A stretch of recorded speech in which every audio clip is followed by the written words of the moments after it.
एक बार एक गांव में कृति नाम की लड़की रहती थी। कृति गांव की ही एक कोठी में रहती थी, जहां कृति के बाबा गांव के सबसे बड़े जमींदार थे। लेकिन उसके पिता की जुआ खेलने की लत ने उसके पूरे परिवार और दौलत को बर्बाद कर दिया।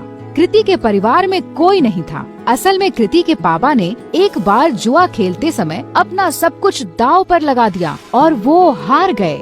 जुए में हारने पर दौलत तो गई ही गई, साथ ही साथ कृति की माँ ने भी तंग आकर जहर खा लिया। कृति की माँ के बाद उसके पिता भी ज्यादा दिन नहीं जिए और ज्यादा शराब पीने से उनका लिवर फेल हो गया और उनकी मौत हो गई। अपने पिता की इस जुए की आदत का सबसे बड़ा शिकार बनी अनाथ कृति।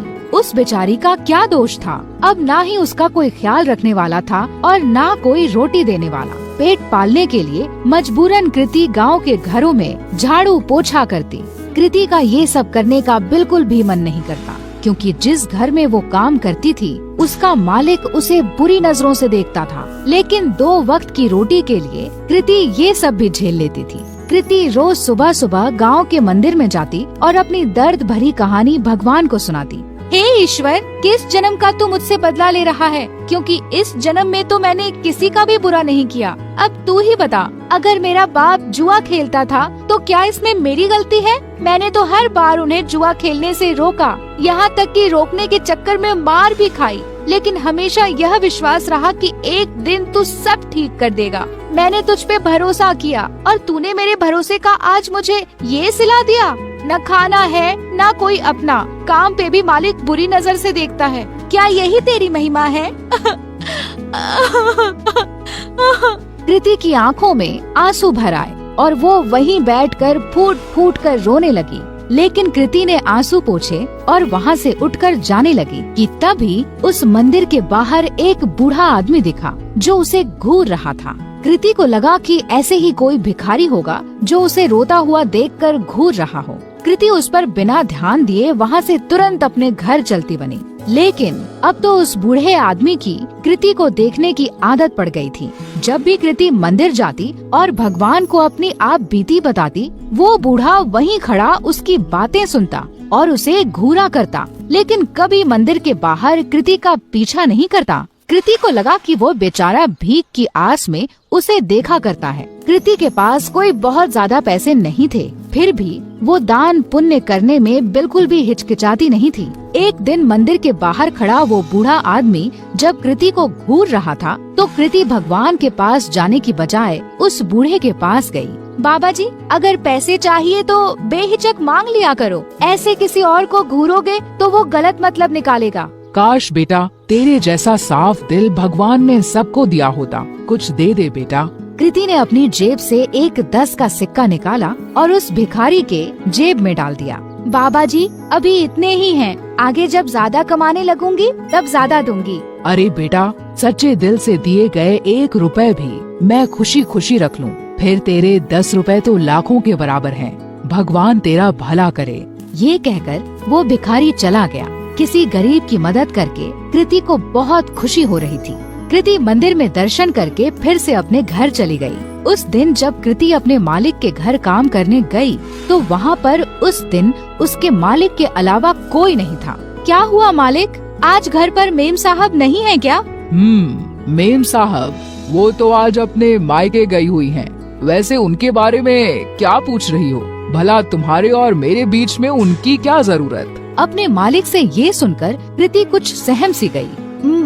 मालिक, मैं जरा घर की साफ सफाई कर देती हूँ। ये कहकर कृति घर की साफ सफाई करने लगी। अपने मालिक के डर के मारे आज कृति ने जल्दी जल्दी सारा काम खत्म कर दिया। लेकिन काम करके जैसे ही कृति घर जाने के लिए दरवाजे की ओर बढ़ी, वैसे ही उसका मालिक दरवाजे के सामने आकर खड़ा हो गया। मालिक, दरवाजे से हट जाइए, मुझे घर जाना है। लेकिन मालिक अपनी जगह से टस से मस न हुआ और वहीं खड़ा रहा। मालिक, दरवाजे से हटिए। ये कहकर जैसे ही कृति ने मालिक को दरवाजे से हटाने की कोशिश की, वैसे ही मालिक ने कृति का हाथ पकड़ लिया।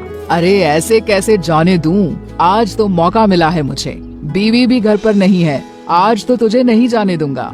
ये कहकर मालिक तुरंत कृति पर लपका। डरी सहमी कृति तुरंत अपनी इज्जत बचाने के लिए भागी लेकिन उसका मालिक उसका पीछा नहीं छोड़ रहा था। तभी एक कोने में कृति को डंडा पड़ा हुआ दिखा और वो उसके पीछे दौड़ी। अब की बार कृति का मालिक जैसे ही उसे पकड़ने के लिए लपका, वैसे ही कृति ने उस डंडे को उठाकर उस मालिक के सर पर दे मारा और तुरंत दरवाजे से निकलकर वहाँ से भाग गई। फूट फूट कर रोती कृति बिना रुके भागती जा रही थी। भागते भागते रात में कृति उस मंदिर पहुँची जहाँ वह रोज सुबह जाती थी। मंदिर में पहुँचते ही कृति भगवान की मूर्ति के चरणों में जा गिरी। हे ईश्वर, क्या मेरा पैदा होना ही गुनाह है जो तू मुझे इतनी बड़ी सजा दे रहा है? क्या गरीब और लाचार होने की यही सजा होती है कि कोई भी आकर हमारी इज्जत पर हाथ डाले? कृति की आंखों से फिर आंसू फूट पड़े। कृति ने आंसू पोंछकर जब आसपास देखा तो पाया कि वो बूढ़ा आदमी फिर वहीं खड़ा था। बाबा, अब मेरे पास कुछ नहीं है आपको देने को। बच्चा, मैं तुमसे भीख लेने नहीं बल्कि कुछ देने आया हूँ। लेकिन क्या?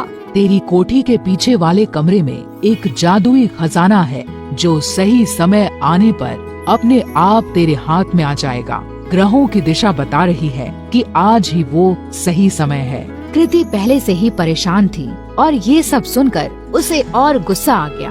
बाबा जी, आपने मेरा दिल बहलाने के लिए ये सब कहा, मुझे बहुत अच्छा लगा, लेकिन मुझे झूठ पसंद नहीं। ये कहकर कृति अपनी कोठी की ओर चल दी। उसे बार बार ये डर सताए जा रहा था कि अगर उसका मालिक बेहोशी से उठ गया तो उसे जिंदा नहीं छोड़ेगा। वहीं दूसरी ओर उसके दिमाग में उस बूढ़े भिखारी की भी बात चल रही थी। घर पहुँचते पहुँचते आसमान में बादल छा चुके थे और ऐसा लग रहा था कि मानो जैसे बहुत जोर की बारिश होने वाली है। कृति के कोठी में पहुँचने के कुछ देर बाद ही बारिश शुरू हो गई और बहुत जोर से पानी बरसने लगा। मूसलाधार बारिश के चलते कृति की पुरानी कोठी की छत से पानी टपकने लगा। आज तक कभी कृति ने इतनी तेज बरसात नहीं देखी थी। कृति जैसे ही छत की मरम्मत के लिए अपना छाता निकाल कर बाहर गई, वैसे ही उसका छाता तेज हवा में फट गया। परेशान कृति फिर अंदर आई और सर ढकने के लिए कुछ ढूंढने लगी। आगे कुछ ना मिलने पर वो कोठी के पिछले हिस्से में चली गई, जहाँ उसके बाबा का पुराना कबाड़ रखा था। ढूंढते ढूंढते उसी कबाड़ में कृति को एक छाता मिला। चलो इसी से काम चलाया जाए। ये कहकर कृति मरम्मत का सामान लेकर जैसे ही बारिश में बाहर निकली, बारिश की बूंदें पड़ते ही उस छाते से सोने के सिक्कों की बरसात होने लगी। कृति को ये सब देखकर अपनी आंखों पर विश्वास नहीं हुआ कि उस बूढ़े भिखारी की बात सच निकली। कृति उन सिक्कों को समेटकर अंदर कमरे में आ गई और उसने उन्हें गौर से देखा तो उन्हें सोने का पाया।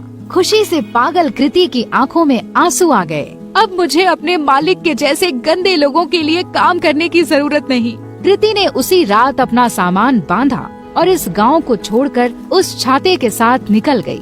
एक दूर बड़े शहर में जाकर उन सोने के सिक्कों को बेचकर कृति को खूब पैसे मिले, जिससे उसने एक घर, एक गाड़ी और अपनी सारी ख्वाहिशें पूरी कर ली। यही नहीं, उसने अपना खुद का बिजनेस ही शुरू कर दिया। इस तरह कृति की सारी गरीबी उस जादुई छाते ने दूर कर दी और अपने गंदे मालिक से बहुत दूर कृति सुकून से अपनी जिंदगी जीने लगी।